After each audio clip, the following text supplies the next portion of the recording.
ভোটারকে নিরাপত্তায় জোর, প্রতি দফায় ২৫০০ কোম্পানি, কেন্দ্রীয় বাহিনী মোতায়েনের পরিকল্পনা নির্বাচন কমিশনের। ভোটে কড়া নজর, এক এক দফায় ২৫০০ কোম্পানি বাহিনী, নিরাপত্তায় মাস্টার স্ট্রোক, বুথে বুথে সুরক্ষা বড়াই, বড় সিদ্ধান্ত ইলেকশন কমিশন অফ ইন্ডিয়ার। স্পর্শকাতর বুথ বাড়তেই অ্যাকশন, রাজ্যে নামছে বিপুল কেন্দ্রীয় বাহিনী। ভোট মানেই কড়াকড়ি নিরাপত্তায় এবার নজিরবিহীন ব্যবস্থা। অশান্তির আশঙ্কা আগে থেকেই প্রস্তুত কমিশন, জেলায় জেলায় বাহিনী। কলকাতা থেকে সীমান্ত সবখানে সশস্ত্র নজর, কড়া বার্তা কমিশনের। ভোটার সুরক্ষায় বড় পদক্ষেপ, রুট মার্চ থেকে কুইক রেসপন্স টিম, সবই প্রস্তুত। দফায় দফায় নিরাপত্তার ঢাল, ভোটে কোনো ঝুঁকি নিতে নারাজ কমিশন।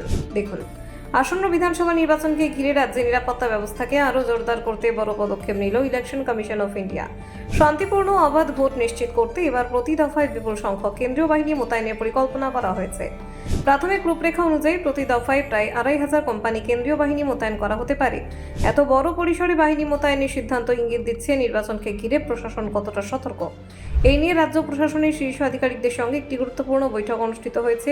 সেখানে উপস্থিত ছিলেন রাজ্যের ডিজি সিদ্ধার্থ গুপ্তা এবং কলকাতা পুলিশ কমিশনার অজয় নন্দা।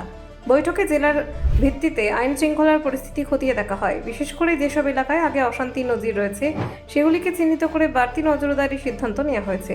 প্রশাসন সূত্রে জানা গিয়েছে, স্পর্শকাতর বুথের সংখ্যা আগের তুলনায় বেড়েছে। ফলে ভোটারদের নিরাপত্তা নিশ্চিত করতে অতিরিক্ত বাহিনী মোতায়েন করা ছাড়া অন্য কোনো পথ নেই বলে মনে করছে কমিশন। বিশেষ করে সীমান্তবর্তী জেলাগুলিতে কড়া নজরদারি চালানো হবে। এই সব এলাকায় অতিরিক্ত কেন্দ্রীয় বাহিনী রাখা হবে যাতে কোনো ধরনের অশান্তি বা অনিয়ম না ঘটে। পরিকল্পনা অনুযায়ী কলকাতার প্রায় ২৮৬ কোম্পানি কেন্দ্রীয় বাহিনী মোতায়েন করা হতে পারে। প্রথম দফায় মোট ২৫৬৯ কোম্পানি এবং দ্বিতীয় দফায় ২১৪৯ কোম্পানি বাহিনী মোতায়েনের সম্ভাবনা রয়েছে। জেলা ভিত্তিক হিসেবেও বাহিনী মোতায়েনের খসড়া তৈরি হয়েছে। মুর্শিদাবাদে ৩০০-র বেশি কোম্পানি, পূর্ব মেদিনীপুরে ২৮৬, পশ্চিম মেদিনীপুরে ২৮১ এবং বীরভূমে ১৮৭ কোম্পানির বাহিনী রাখা হতে পারে। এছাড়া মালদহে ১৮৬, কোচবিহারে ১৫০ এবং বাঁকুড়ায় ২১৩ কোম্পানি বাহিনী মোতায়েনের পরিকল্পনা রয়েছে। দ্বিতীয় দফায় পূর্ব বর্ধমানে ২৫৬, হুগলি গ্রামীণে ১৯৮ এবং ডায়মন্ড হারবারে ২১০ কোম্পানি বাহিনী থাকতে পারে। শুধু বাহিনী মোতায়েনই নয়, নিরাপত্তা কৌশল নিয়ে বিস্তারিত আলোচনা হয়েছে।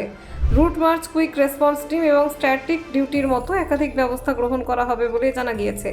অন্যদিকে নির্বাচনের সময় আসা অভিযোগগুলি দ্রুত নিষ্পত্তির জন্য বিশেষ ব্যবস্থা নেওয়া হয়েছে। একটি আলাদা অভিযোগ সেল গঠন করা হবে, যেখানে নির্দিষ্ট সময়ের মধ্যে অভিযোগের সমাধান করার লক্ষ্য রাখা হয়েছে। সূত্রের খবর, নির্বাচনের সময় প্রায় ১.৫ থেকে ২ লাখ অভিযোগ জমা পড়ে। এবার সেই অভিযোগগুলি নিষ্পত্তি দ্রুত করার জন্য সচিব পদমর্যাদার আধিকারিক নিয়োগ করা হচ্ছে এবং ৮ ঘন্টার মধ্যে সমস্যার সমাধানের চেষ্টা থাকবে। এছাড়া প্রায় ২০,০০০ ভোটার কার্ড ফেরত আসার ঘটনা কমিশনের নজরে এসেছে। Bureau report, news prime Times.